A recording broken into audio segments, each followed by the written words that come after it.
Updates with Mr. Warford. Updates with Mr. Warford. Updates with Mr. Warford. What's up? Welcome to another episode of Updates with Mr. Warford. Today we're talking about types of government. Yesterday, you should have read about types of government in the Google slides and watched the attached YouTube video. Today we're going to see if we remember what we read. If I can learn how to work the computer. Okay, so the different types were autocracy, and there were subcategories there. Dictatorship and monarchy, that means rule by one person. Oligarchy, rule by a group of powerful people. And democracy, which had a subcategory of direct, where everybody votes on every single thing. Or representative, where we vote for people to represent us in government. That just means rule by the people. Important to note, there are other types that are studied in government and civics courses that we're not going to cover. So as you move forward and you're doing research for assignments, or maybe you're studying, maybe you look online at some sources, you're going to see that some are out there that we're not going to talk about, and that's okay. Like an example, you might see a theocracy. We're not going to cover that, but if you see it, don't think that you're doing something wrong. We're only focusing on 3 categories. Keep that in mind. Like I said, something that people mess up on the test a lot. The U.S. is not a direct democracy, okay? Don't get that twisted, because people get that wrong on quizzes and other types of assessments sometimes. The U.S. is technically, the definition of the U.S. as government would be like a republic, but it's also referred to as a representative democracy as well. And some governments have multiple types. So, for instance, you can still be a representative democracy, but you can also be an oligarchy too. For our end of unit assessments, be able to apply concepts. So we're going to look at things, and there's going to be historical examples. There may be some names. There may be some dates. Don't get bogged down in that. Just be able to apply the concept. Notice a trend and apply a concept. So to practice that a little bit today, we are going to go over some practice questions of something you might see on an assessment. So practice question 1, and follow along at home and see if you can get these right. So from 1948 to 1994, official policy in South Africa gave white people all political power. Even though the majority of South Africans were black, non-whites could not influence government.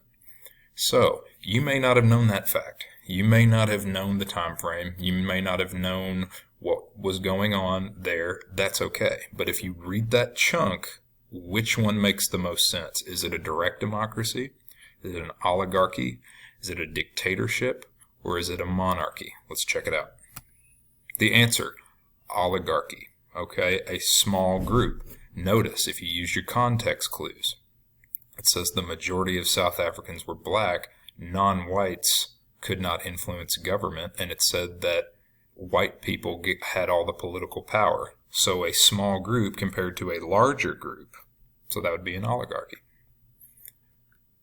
Practice question 2. The people of Denmark elect representatives to sit in Parliament, a law-making body. Parliament is like, think of the United States Congress. It's like that.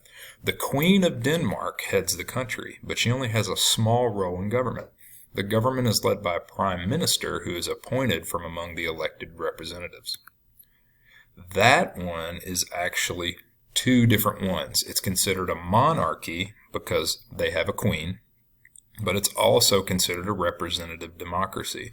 And it cuts my webcam, cuts it off, but it says, don't worry, no 2-answer questions on ISS assignments. So don't worry in a quiz or any other type of exam or something like that. You'll never have a 2-answer question, but this was just to quiz us today. Last thing. Today, go into the Google form, and there's some more practice questions. It is not an assessment grade, it is practice.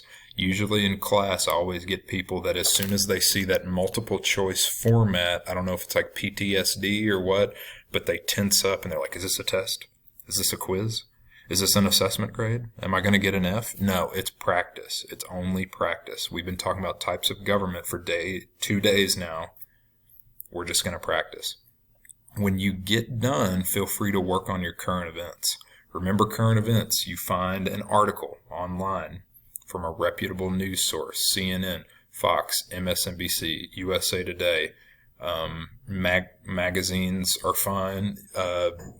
Newspapers have websites now. New York Times. You can do the newspaper from Spencer County, Washington Post, Courier Journal, Herald Leader of Lexington, whatever. Find an article that has something to do with what we've been talking about. Find the current event form. Either print it out, or if you have no access to a printer at home, fill out an entire piece of college-ruled notebook paper and then complete it. At the end of the unit, you're going to submit that into Google Classroom. Remember to do those throughout the unit. You have one due for Unit 1.